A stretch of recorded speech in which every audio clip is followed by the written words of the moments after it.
Kisah Nabi Sulaiman alaihi salam.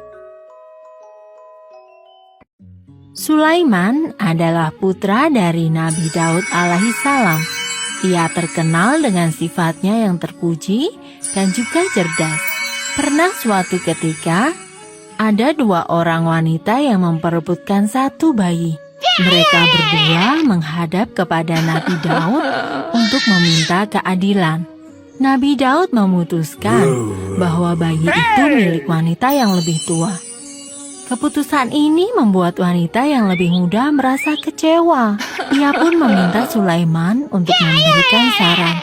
Supaya adil bagi kedua wanita itu, Sulaiman meminta bayi itu dibelah menjadi dua.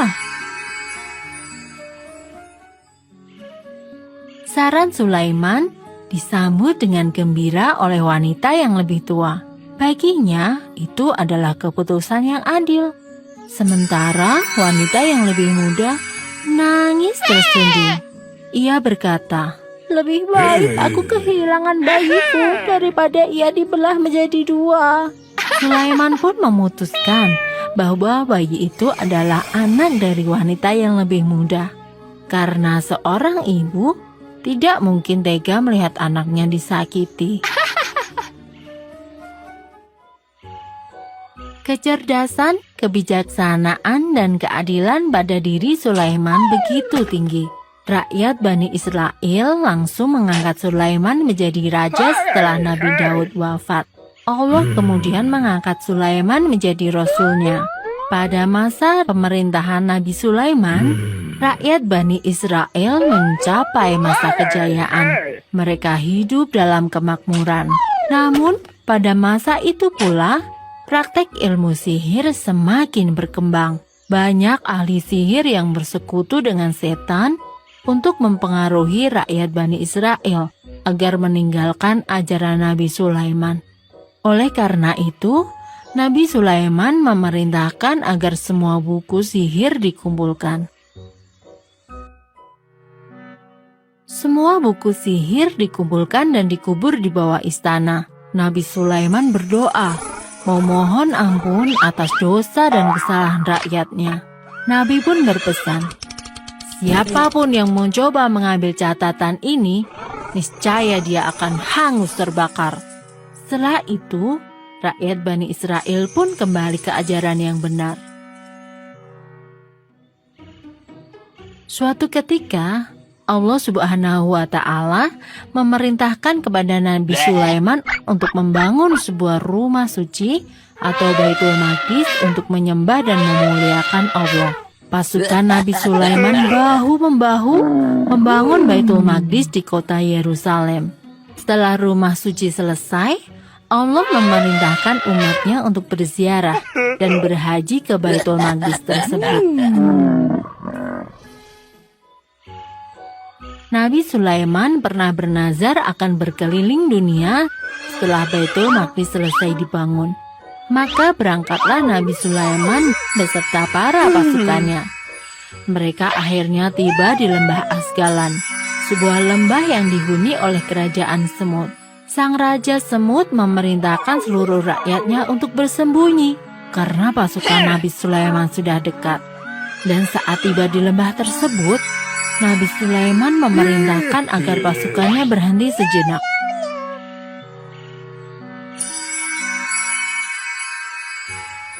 Sungguh mukjizat yang luar biasa. Nabi Sulaiman dikaruniai kemampuan untuk mengerti bahasa binatang. Karenanya, Nabi Sulaiman memerintahkan pasukannya untuk berhenti sejenak agar para semut bisa mencari tempat berlindung yang aman. Setelah semua semut aman, Nabi Sulaiman pun memerintahkan pasukannya untuk kembali berjalan.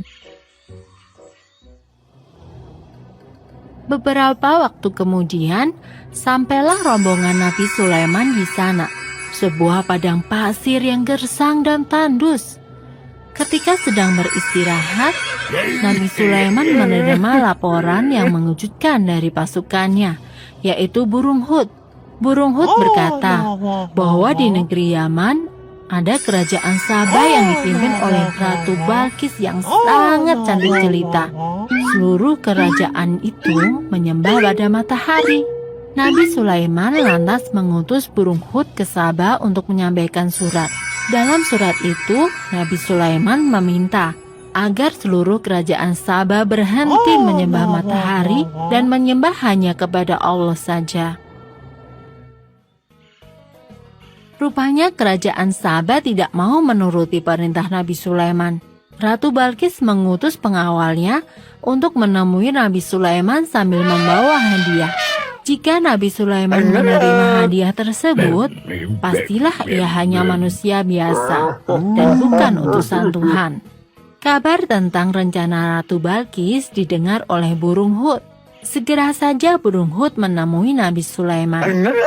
Mendengar berita tersebut, Nabi Sulaiman mengerahkan seluruh pasukannya, baik itu manusia, jin, ataupun binatang, untuk membangun sebuah istana yang megah.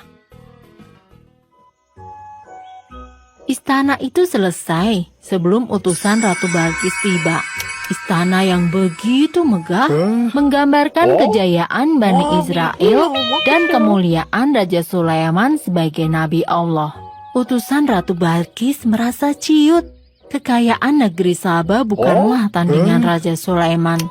Munzir, utusan sang ratu, menyampaikan pesan bahwa kerajaan Saba tidak akan tunduk pada Raja Sulaiman, dan Tuhan mereka tetaplah matahari. Mendengar pesan itu, Nabi Sulaiman berkata, "Sungguh, kami akan mendatangi kalian dengan bala tentara yang kalian pasti tidak akan sanggup untuk melawannya."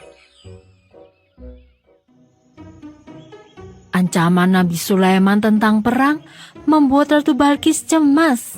Ia bersama para tetua kerajaan berdoa kepada matahari untuk meminta petunjuk.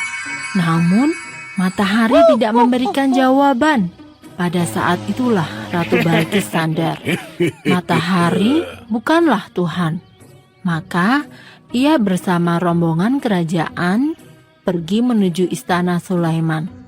Sebelum Ratu Balkis tiba, Raja Sulaiman memerintahkan kepada pasukannya untuk membawa singgasana atau kursi Ratu Balkis ke istananya.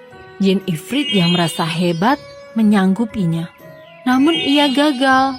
Jarak istana Ratu Bilqis dan istana Raja Sulaiman sangatlah jauh. Hingga akhirnya ada seorang ahli kitab yang sanggup membawa kursi tersebut. Begitu tiba di istana Raja Sulaiman, Ratu Balkis terkejut melihat kursinya ada di situ dan lebih cepat daripada dirinya. Kemudian ia pun mengakui Raja Sulaiman sebagai nabi dan berjanji untuk bertaubat serta beriman kepada Allah Ta'ala. Nabi Sulaiman kemudian menikah dengan Ratu Balkis.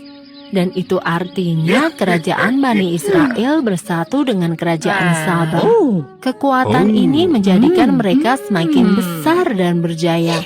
Hidup dalam cahaya iman sesuai dengan ajaran Nabi Sulaiman.